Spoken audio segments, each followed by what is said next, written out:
Hey there Woodcrafters, check it out, arrived today. So I know it's the old seasons and it's the cheap one, you're probably thinking I'm being cheapskate, but I actually prefer the purple to the black, so that's why I got that one. Anyway, I have been working on a big storage tidy up session these past probably 3 months, and as part of that, moving things around, and I've got a lot of scrap, more than I actually realised I had. So what I've done as part of this kind of kickstart is I've made up some little storage boxes using purely scrap, MDF and a little bit of plywood. In fact, if you remember back from last year when I built this workbench, I said one of the prerequisites for it was to have a nice big drawer for storage, and it just ended up getting filled up with scrap wood. So I have finally used it for what it was meant to be, and I made these little tool totes that slide backwards and forwards to get to everything and whatnot, again using up scrap wood. And whilst I was building these, it kind of dawned on me that no one had actually explained or said to me before, it was kind of common sense worked out, the quickest way to make a box. Now I'm not talking about nicely dovetailed corners or mitered corners or splines or anything. I'm talking MDF, butt joints, pinned and glued, so nothing fancy there, but these are really quick. And again, not really measuring them, just about the right sort of size of the timbers I've got. So what I'm going to do is I'm going to show you my 5-minute quick, simple, thrown together storage boxes to keep things tidy and held out of the way. This one's going to have some dividers. Most of the ones I've built are just a straight box, maybe one glued divider. But this one's got movable, interchangeable dividers in the middle for all my different sanding pads. And I'm going to make another one similar to this, and I'm going to show you how I did it with no measuring and no fancy jigs. Just thrown together. So that's what I'm going to do. Let me just get it set up and I'll move the camera in. Okay, so off camera I have basically just taken this piece of 4mm ply and cut it square, and this is going to be my base. Now the reason I'm cutting the base now is that's going to dictate my other measurements, and I can use this template to mark the length of my sides and width and all the rest of it. Some people cut the lid at the end and then maybe trim it around the box, but I've done it first because that's going to dictate the measurements, plus I know that it's going to fit in the space that it's going to end up in.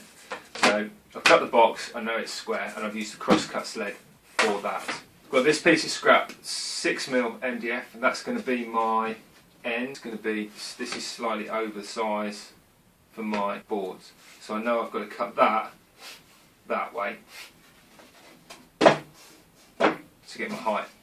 This is obviously going to be my length. And what I'm going to do is I'm going to cut the height of the box is going to be slightly less than half of this. So I don't actually know what that is, but I guess that's about half there. Now I'm also going to put my dividers in here. Now rather than cut the slots in the dividers afterwards, I'm going to cut them before I rip this down the middle. So I want to get all my cross cuts done before I do all the ripping in theory. So that's vaguely to length. I'll leave that till the end. Do my width. So what I'm going to do is I'm going to cross cut my notches in both pieces for the plywood dividers. Then I'm going to rip it down the middle, and they'll book match, and then they'll line up. So, and I know it's going to be that long. It's actually going to be slightly under that because I'm going to pin into the ends. So if I say that's half there, I'll make my cuts there. Now what I'm going to do is I'm going to transfer that onto the end so that I can see what the saw's doing. First job is to make sure the end's square. Now I'm going to run this in and just use the blade to work out roughly halfway through the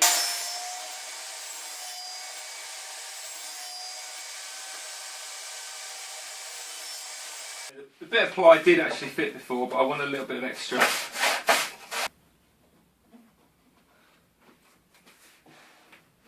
To allow that thickness shorter for the ends. That's 6mm. This is 12mm. Just two ends. I'll pop that in there.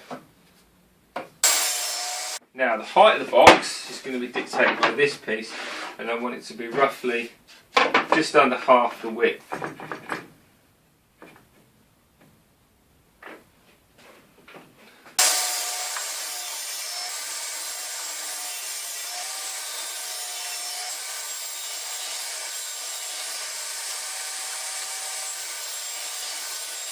Okay, and now that's been set once, I know that all these are going to be the same height. I'm going to use 15mm brads.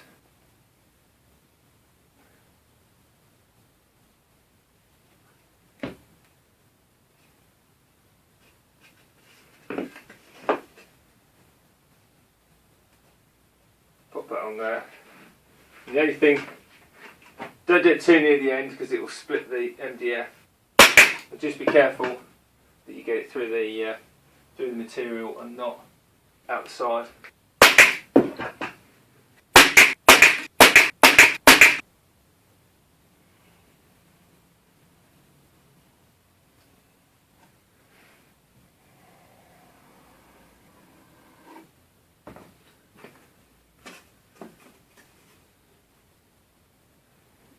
Moment of truth.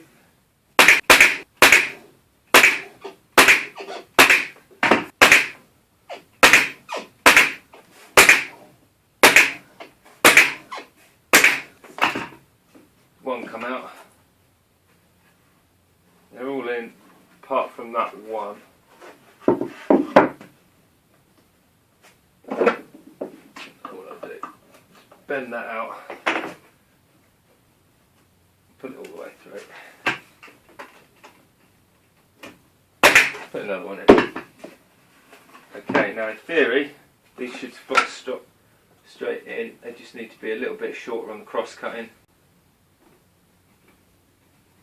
Okay, so just trim those to length to my original line on the crosscut sled. Now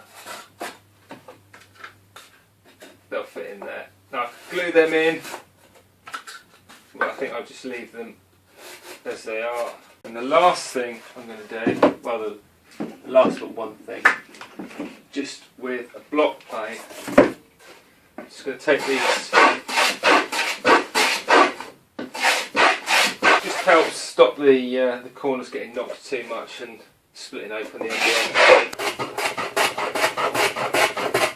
There we go. No idea what's going to end up in there, but whatever it is, I can take them all out in one go. Keep it all together. I'll probably put a coat of varnish on here as well, stop the edges of the MDF getting damp once the glue's gone off. But until then, I'm just going to stick it in the cupboard and fill it full of junk. So there we have it, a finished box, all made out of scrap, so it didn't cost a penny. If you've got to go and buy it, then you can always get your supplier to do all the rip cuts out of one sheet, and they'll all be consistent as well. If you haven't got a table saw, then circular saw with a rip fence on there will give you the same effect. So quick and simple solution to two problems: getting rid of scrap, keeping things organised. So hope you've enjoyed watching. Hopefully you've learned something, or if you haven't learned anything, then at least you've amused yourself for the last 10 minutes. So we'll see you again next time. Don't forget to like and subscribe. All comments gratefully received, and we'll see you again next time.